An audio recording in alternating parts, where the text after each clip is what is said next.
Hello everyone, this is Sam from Sam education academy.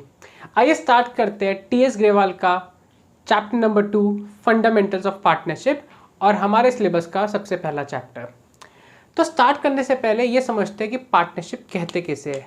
तो आइए देखते हैं डेफिनेशन क्या कहती है। ये definition section 4 of Indian partnership act 1952 में लिखी गई है। सबसे पहले तो आपके दिमाग में आएगा सर ये क्या चीज़ है section 4 of Indian partnership act. तो बेटा एक बात ध्यान से समझ लो, क्या होता है जितने भी हमारे रूल्स होते हैं ना, ये किताब के अंदर लिखे जाते हैं। उस किताब को हम बोलते हैं एक्ट्स। वैसे जिनको लॉज या जो आगे आप पढ़ोगे आपको समझ आएगा कि लॉज के अंदर एक्ट्स होते हैं, एक्ट्स के अंदर सेक्शंस होते हैं। खैर बट मैंने आम भाषा में बोल दिया किताब, उस किताब को हम एक्ट बोल देते हैं।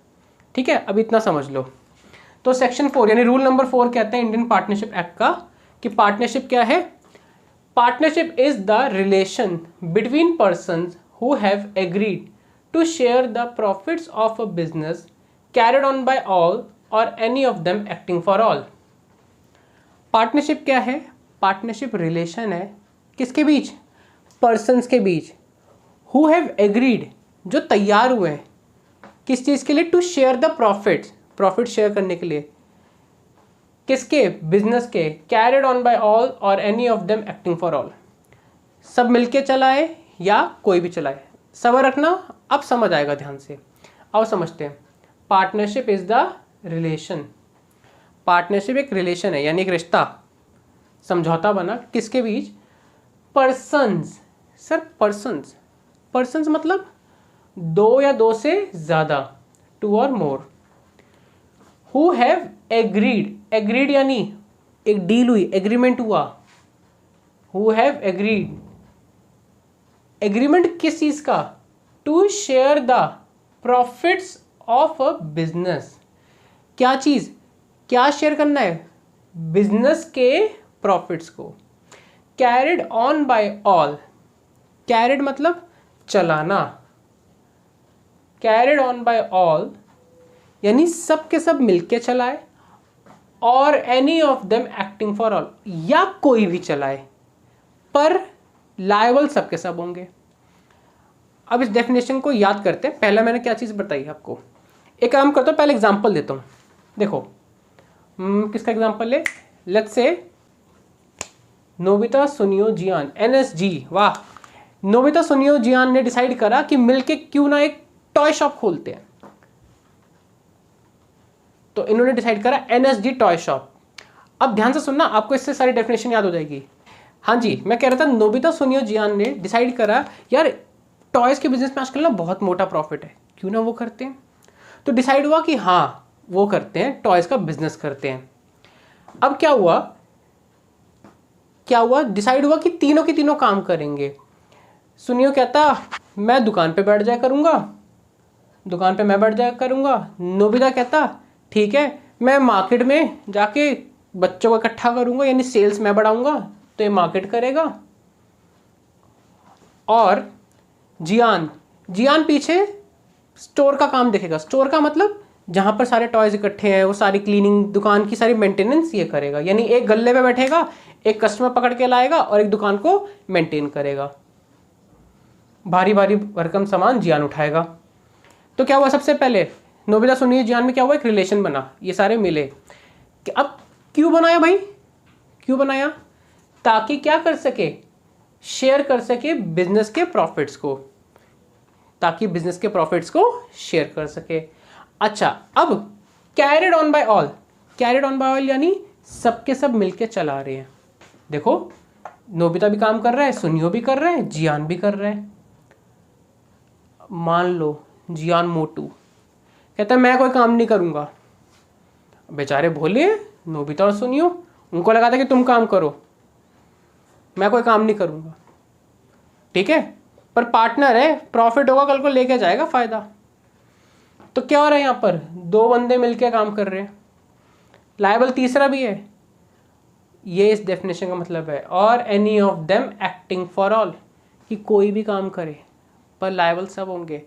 मान लो ये दोनों बड़े चालाक है, सुनियो जियान, नोबिता भोला भाला, उसको लगा देते कि तू काम कर हम नहीं काम करेंगे, तूने सोचा था ये आइडिया, फंस गया। एनी ऑफ देम यानी एक चलाए, दो चलाए या सबके सब मिलके चलाए, लायबल सब है। Any of them acting for all.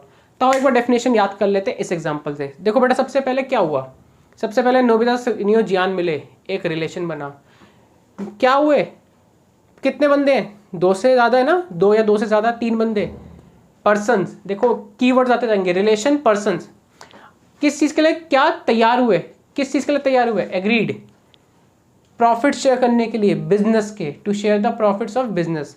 चला कौन रहा है, कोई भी चलाए, कोई भी चलाए, या फिर सबके सब चलाए, carried on by all or any of them acting for all. इसको कोरिलेट कर लो, आपकी डेफिनेशन बन गई। अब आते हैं जरा इसके नेक्स्ट पॉइंट पे। पहला पार्टनरशिप समझाया, अब सेकंड समझाते हैं पार्टनर्स किसे कहते हैं। एक होता है पार्टनर्स और एक होता है फर्म। पार्टनर्स किसे कहते हैं, आपको समझ आ चुका होगा, इन तीनों को हम पार्टनर्स बोलेंगे, यानी जो बंदे पार्टनरशिप के लिए तैयार होते हैं उनको हम पार्टनर्स बोलते हैं। तो आइए पहले लिखते हैं, the persons who have entered into partnership, the persons who have entered into partnership,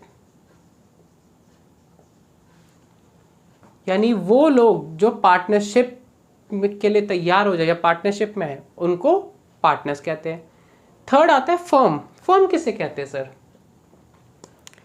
collectively ये एनएसजी जो टॉय है ना, इनके बिजनेस को हम फर्म बोलेंगे। Collectively they are known as firm, collectively they are known as firm. ये CBSE 2019 के अंदर 1 मार्क का क्वेश्चन आया था कि कलेक्टिवली पार्टनर्स को क्या बोलते हैं, तो ये फर्म है। अगर नहीं समझ आए ना, मैं इसको अपनी भाषा में समझाता हूँ। दूसरी भाषा बोलूँ, the business of partnership is known as firm, the business of partnership is known as firm.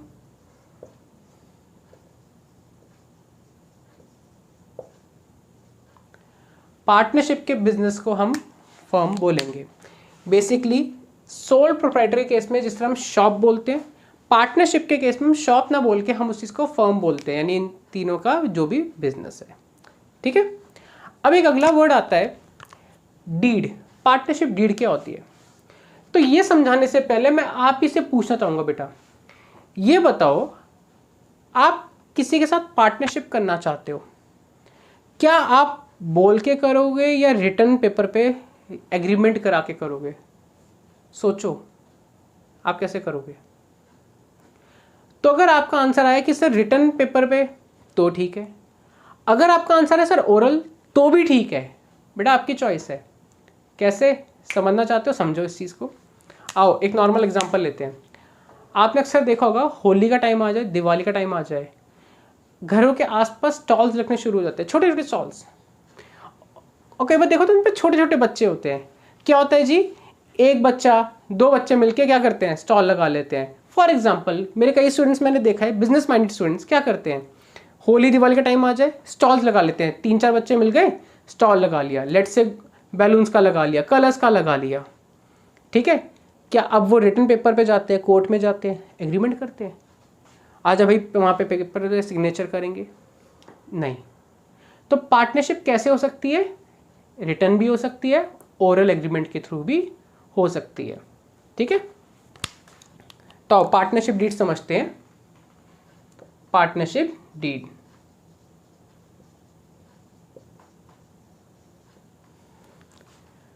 Partnership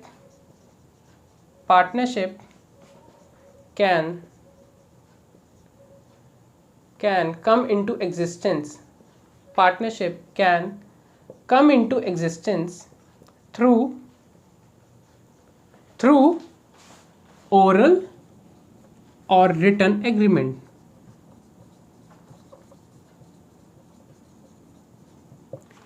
partnership कैसी बनाई जा सकती है, मैंने भी आपको एग्जांपल दिया, ओरल और रिटर्न एग्रीमेंट।